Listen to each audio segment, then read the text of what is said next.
जय जय श्री राधे।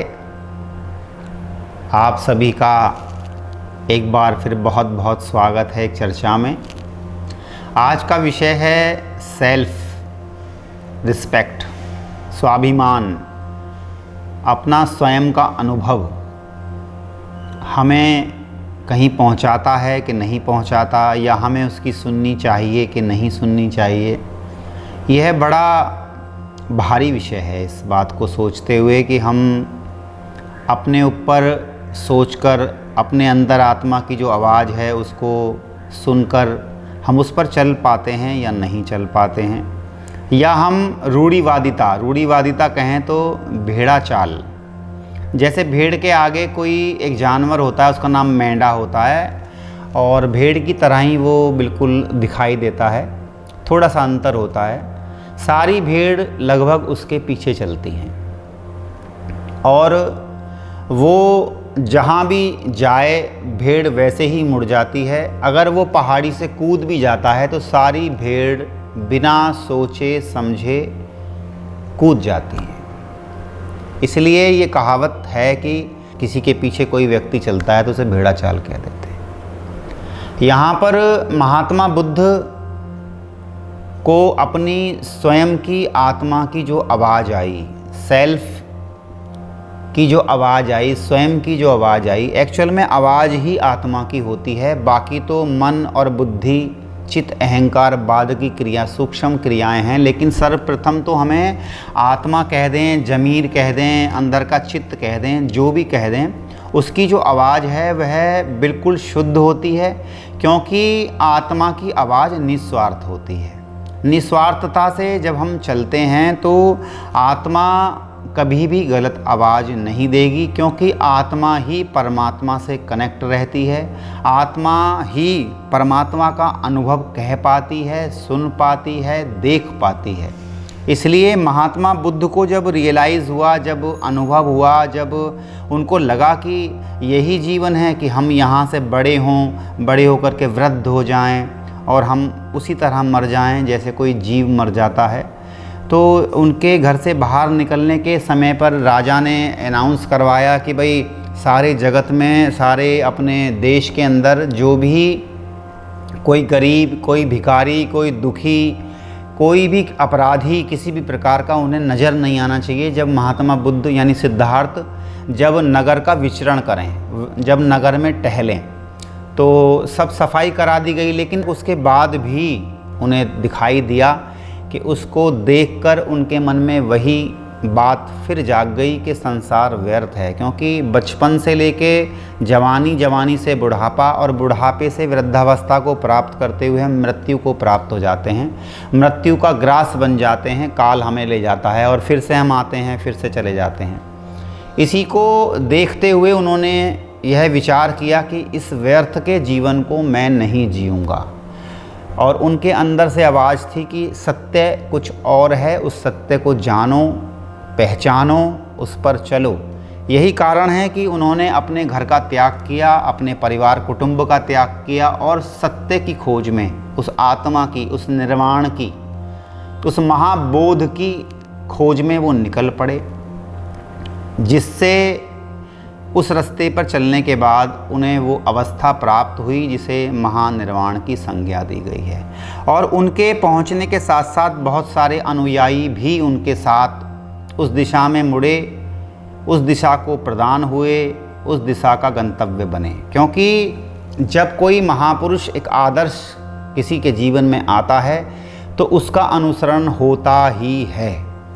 आत्मा ही परमात्मा की आवाज़ है। आत्मा का जो पुरुषार्थ है वह ईश्वर का दिया हुआ गहना है, और यदि हम उसको देख लेते हैं, पहचान लेते हैं, समझते हैं, क्योंकि जो आत्मा की आवाज़ आने वाली है वो किसी स्वार्थ से जुड़ी हुई नहीं होगी, वो किसी भी लालच से, किसी विकार से जुड़ी हुई नहीं। अगर हम किसी गलत काम को जाते हैं तो एक बार अंदर से आवाज़ ज़रूर आती है कि ये इसके कार्य इसके प्रति गलत है, लेकिन हम मन और बुद्धि के कारण उसको नकार देते हैं, उस सेल्फ रियलाइजेशन को पीछे हटा देते हैं, धकेल देते हैं, और अपने स्वार्थ के अनुभूत जो सिद्ध है, जो हमें करना है, जो हमें लालच है, उस काम को हम अंजाम देते हैं। इसको कहते हैं कि मन के साथ बुद्धि का मिल जाना, बुद्धि का समर्पण कर देना।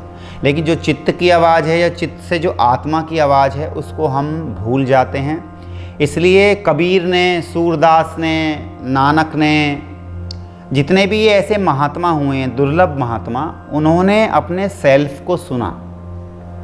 बहुत अच्छी बात है कि हम किसी का अनुसरण करें, किसी के पीछे चलें, लेकिन उससे पहले हम अपनी अंदर की, अंतर आत्मा की, अंतः चतुष्टयकरण की जो आवाज़ है उसको ज़रूर देखें, उसको ज़रूर सुने।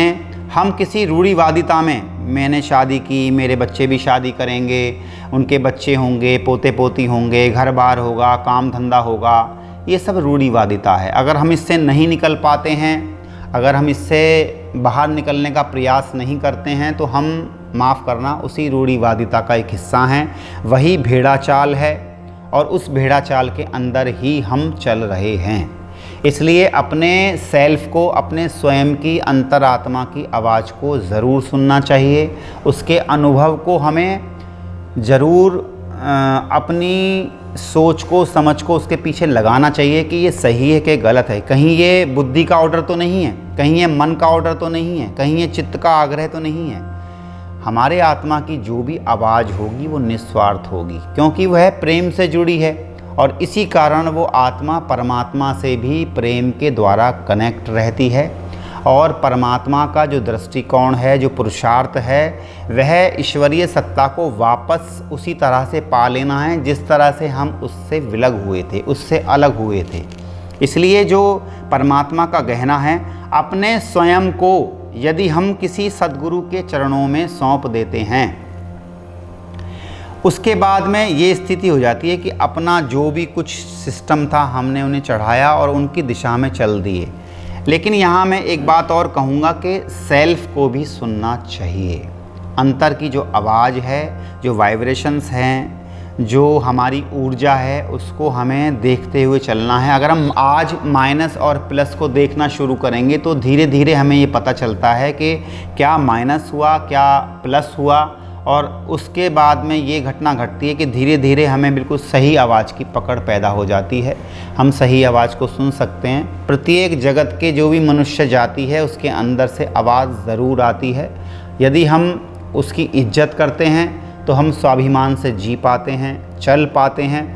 और अध्यात्म जगत तो विशेष है सेल्फ़ के अनुभव, सेल्फ़ रियलाइजेशन के लिए, कि हमें उसकी आवाज़ को ज़रूर सुनना है और उस पर हमें चलना भी है। चलना ही पुरुषार्थ है और पुरुषार्थ ही परमात्मा का दिया हुआ सबसे बड़ा गहना है।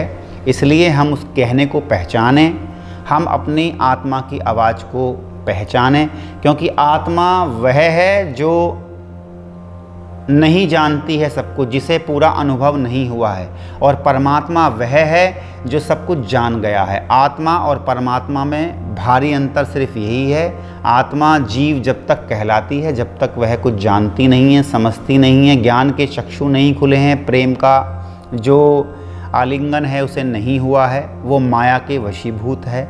और जब हम इस धारा के अंतर्गत चलते हैं, यानी कि जब हम सेल्फ को सुनते हैं, तो वही माया महामाया मन के हमारी सहायता करती है, हमारे आगे प्रस्तुत होती है और हमारी सेल्फ को बढ़ाती है।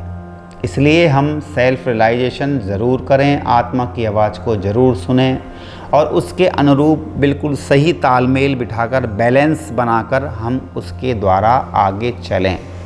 क्योंकि यथार्थ में, सत्यता में जिसकी आवश्यकता होगी, जो अंतःकरण है वो हमें 100% उसको जनवाएगा ही, वो हमें उसका अनुभव देगा। हमें बाहर के अनुभव की जब तक आवश्यकता पड़ती है, जब तक कृत्रिम चीज़ों की आवश्यकता पड़ती है, जब तक हम बिल्कुल सत्य के साथ किसी चीज़ की ज़रूरत को महसूस नहीं करते, तो बाहर के पर्दे की आवश्यकता पड़ेगी। अन्यथा स्थिति ये है कि जिसकी भी यथार्थतः आवश्यकता हमें पड़ती है, अंदर से वो आवाज़ उठती है, अंदर से हमें सेल्फ की जो ध्वनि है वो सुनाई पड़ती है और हमारा अधिकतर मार्गदर्शन वही करती है। इसलिए सेल्फ रिस्पेक्ट करें, स्वाभिमान से जिएं और प्रभु की तरफ मुड़ें। जय जय श्री राधे।